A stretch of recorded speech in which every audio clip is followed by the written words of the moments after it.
behind the Blackhawk net. Storms past Boston star Marcotte. Up on the left wing at center ice. Over the blue line. Pivots along the left wing board. A backhand shot. He scores! Bobby Hull scores!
Bobby Hull in the slot. Forehand shot. He gets his own rebound. Another shot. He scores! That scenario was repeated often in Bobby Hull's 22-year career. 22 years in a game considered by many to be among the world's fastest and toughest.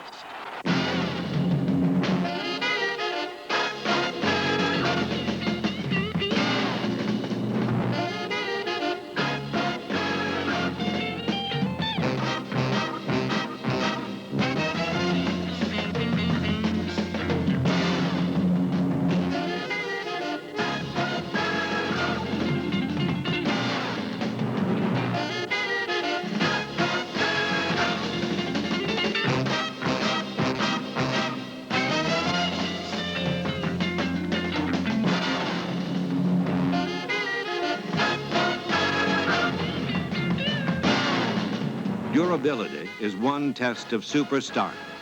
Bobby Hull passed that test due mainly to his wondrous physique. The Sports Fitness Institute in Canada said that you had the perfect build. You were the perfect morph. Was that what he said? The perfect mesomorph, and I said the perfect mess. How'd you get that way? Was it from? I never lifted a weight in my life. I've been in a few of these contests, these superstars deals. And I said, God, you must be able to lift weights. And I said, well, if you show me how, I might be able to. But I just would take them off the rack and just push them up without getting under them the way I see these guys doing a hop and step and throwing them up. But I never really needed it. And I felt that any athlete in a sport such as ours, where you need quick movements and good hand-to-eye coordination, I feel that bulkiness, unnatural bulkiness, would inhibit a guy from being at his best. The legend of Bobby Hull takes shape at an early age. His remarkable strength and skill enable him to join the Junior Hockey League, where he grows up quickly. His teammates are 20 years old. Hull is 14. A few years later, the Chicago Blackhawks come calling.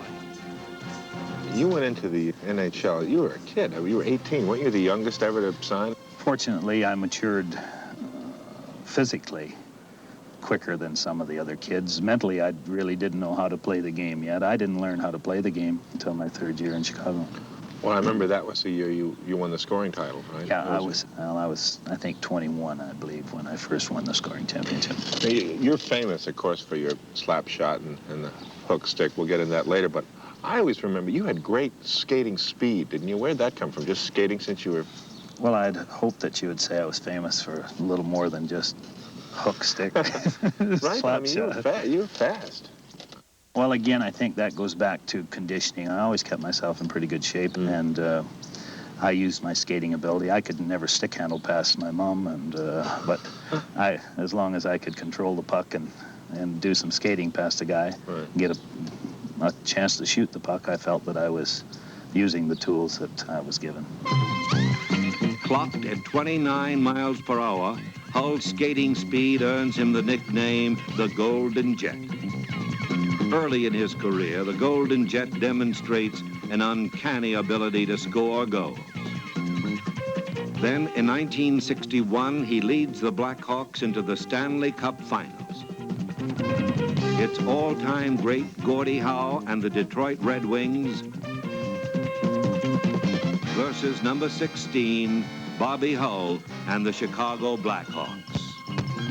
The Blackhawks goaltender Glenn Hall frustrates the Red Wings with spectacular saves, while Chicago's offense peppers Red Wing goaltenders for 19 goals during the series. The final tally, Hull and the Blackhawks in 6.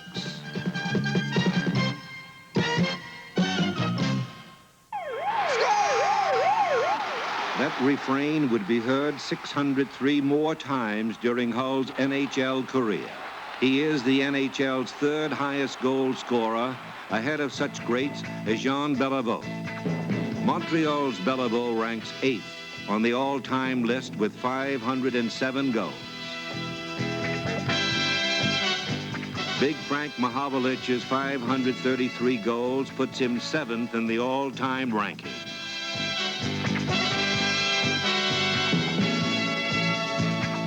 Next is Stan Mikita. Mikita combines superb puck-handling ability with a knack for scoring goals. He ranks number 6 on the list. Maurice Richard, nicknamed the Rocket, is 5th with 544 goals. The steady forward, Johnny Busick, racked up 556 goals in his career with Detroit and Boston. Bill Esposito is 2nd on the list, ahead of Bobby Hull. Espo scored a total of 717 goals. The king is Gordie Howe. During his career, Howe had 786 goals. When Bobby Hull was a youngster, Howe was his idol.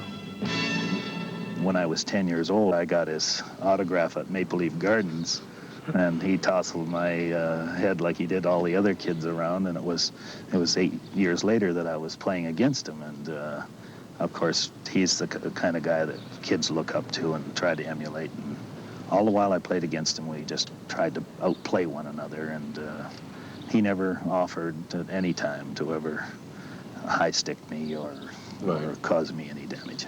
Well, you beat him in 61. Once in a while we did. There were just as many times that they beat us, too. He was a great, great athlete. In 62, you got to the finals. You lost to Toronto, right? Do I have my dates right? Mm-hmm. But then in the mid-60s, you started to develop a great front line. Chico Mackey at right wing, Phil Esposito in the center, and Bobby Hull at left wing.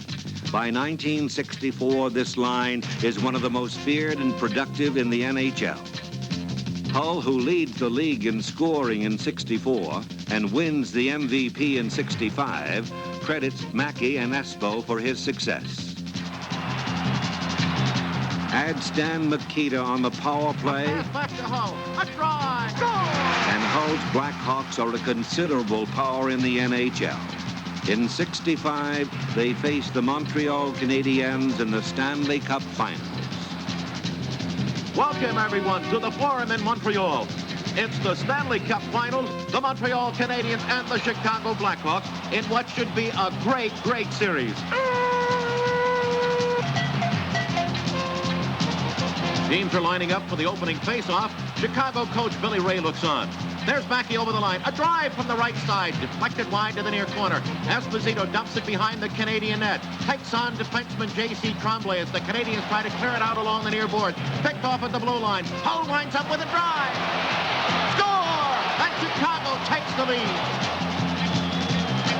The slick skating Canadiens are too tough at home, however, and win the first 2 games. The series continues in Chicago. Welcome, everyone, to Chicago Stadium. The Canadians have a 2-games-to-none lead, but the Blackhawks have a shot to even things up here in the Windy City. The Hawks control the draw. Up at center ice, Mikita digs it out, turns at his own line, sends it up the middle to Hull. Busting through into the zone, right in on net, a shot, he scores! A beautiful move by Chicago ultimately evens the series at 3 games apiece. But Toe Blake's Canadiens win the cup in the 7th game. A drive! Score! Despite Montreal's victory, Bobby Hull's superstar performance, a playoff-leading 17 points, does not go unnoticed. Now, you established yourself as a superstar, and the result of that was that opposing teams were really going after you, and sometimes it was scary, sometimes it was almost funny. It was so outrageous. It was maybe hilarious to a lot of people, but not so much to me, Ken. It got ridiculous after a while. Yeah. Again, I don't blame the players. Mm-hmm. It's the coaches and managers that they sit across the table from a guy and they say, look, you're 6'2" and weigh 220 pounds. I don't care if you ever score a goal or ever assist on one, but when we put you out on the ice, we want you to intimidate. And that's just exactly, they use players. Listen to Dave Schultz, he's going around now. And he tells it the way it was. They just used them, and they use these kids, and they're the guys that were to blame. And it got bad for a while. It got so bad that someone was really going to get hurt. Fighting and intimidation are nothing new to the game of ice hockey. Their existence is as old as the game itself.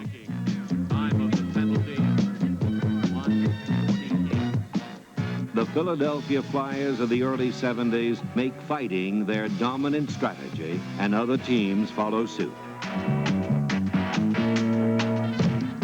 Bobby Hull becomes a prime target of the intimidators as opposing players try to stop the Golden Jet.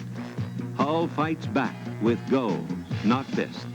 In 1965, he wins the Lady Byng Trophy for good sportsmanship.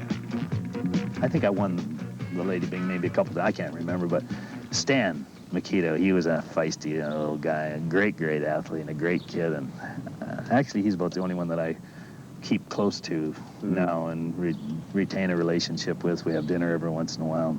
He used to tell me, if I were you, Bobby, I'd hack this guy and spear that guy.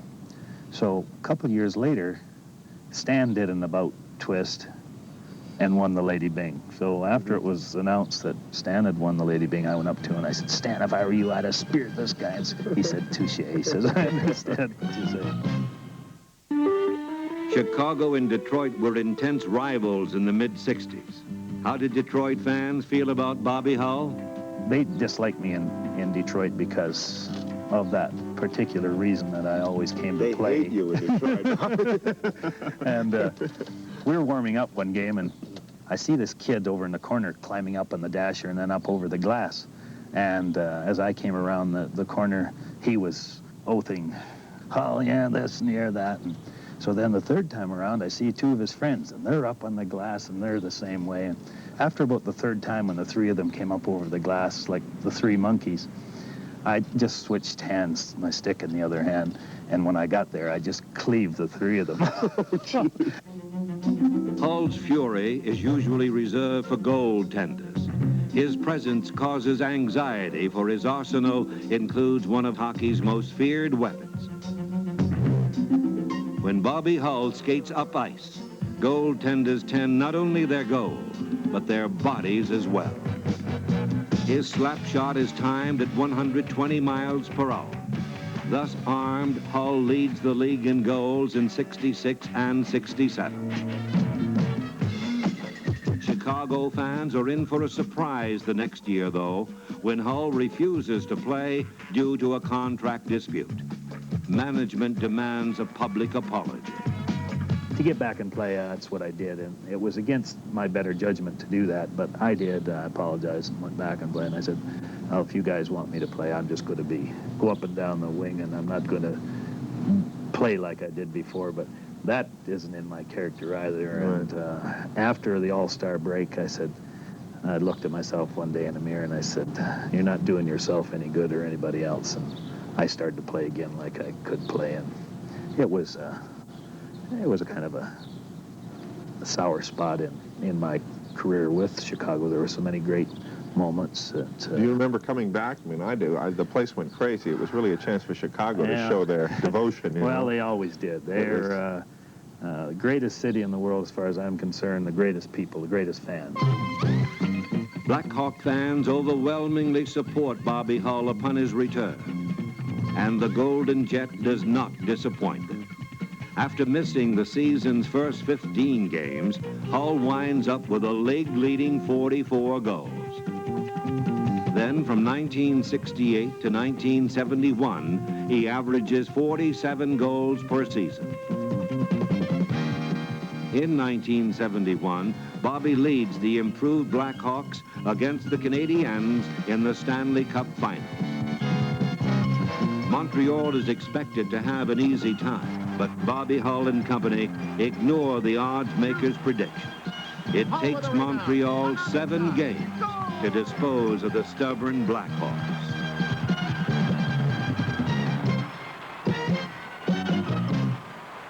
Now, the next year, you scored over 600 goals. You had a great season, 72. And the thing that I never thought would happen, a lot of people never thought, is that Bobby Hull leaves Chicago. He jumped to the WHA and... Well, once the season was over, of course, Winnipeg never let up. They were relentless. They just kept on me and on me and on me. And after several weeks into the spring, after we were finished, I said, if I go to Winnipeg, I said, and your league folds after a year, I'm going to be out $1 million because Chicago won't want me back here. So I said, if you guys come up with $1 million up front, then I'll go.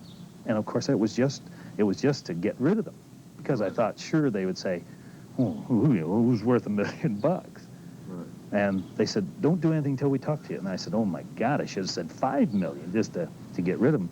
And I'd given my word, and I said, what am I going to do now? I said to Harry, I said, what happens if they come up with the money? I said, I'm going to have to go. Poor Hull accepts $1 million in cash from the Winnipeg Jets. He plays alongside 2 Swedes, Anders Hedberg and Ulf Nilsson. With their help, Hull continues to score goals. The Jets on the attack at center ice, into the Quebec zone. They've got Hull open on the left. There's a pad shot, score! History is made tonight. Bobby Hull has 1,000 career goals. What a milestone for Winnipeg's Golden Jet. With Hull, the Jets win 2 titles in the new league. Bobby Hull believes they could play with anyone. As far as the competition was concerned, look, we're all human. We have 2 legs and 2 arms, and the depth may have been there in the NHL, but let me tell you this, NHL teams came into Winnipeg, and we just toyed with them. You know, we were talking about you certainly given a lot to hockey, and hockey's given a lot to you, and one of them is a lot of scar tissue. Every time I look at you, Bobby, you look like you just came out of a fight with 12 guys. Well, Rattle them off. Rattle them off, all the injuries. Face that only my mother could love. Well, I got 12 stitches here and 10 there, no teeth there, and a broken nose here several times, and jaw's broken, and it's all been great. It's been a great sport, and it is a great sport, and I don't know of any other sport where people get so much excitement out of an hour of playing time. I think hockey's lucky that you were raised in Ontario. Every now and then a legend comes along. Some of the legends are so physically exactly correct for what they're doing, like Bill Rogers, the marathoner, his kind of Bill. But a guy like you, Bobby, I always have the feeling that if God had set you down on the planet someplace in Oklahoma, you'd be wearing a baseball uniform, and if it was in the coal mines of Pennsylvania, you'd be out in the NFL. And I think you were meant for whatever sport was in that town at that time. And you've done great things for hockey, and you are a great legend, and thank you for being with us. I've enjoyed it a great deal. Thank you very much. Bobby Hull, 5 feet 10 inches tall, 193 pounds. Hull played professional hockey for 22 seasons. During those years, he won the scoring title 3 times. He won the MVP award 5 times. Bobby Hull was first team All-Star 12 years.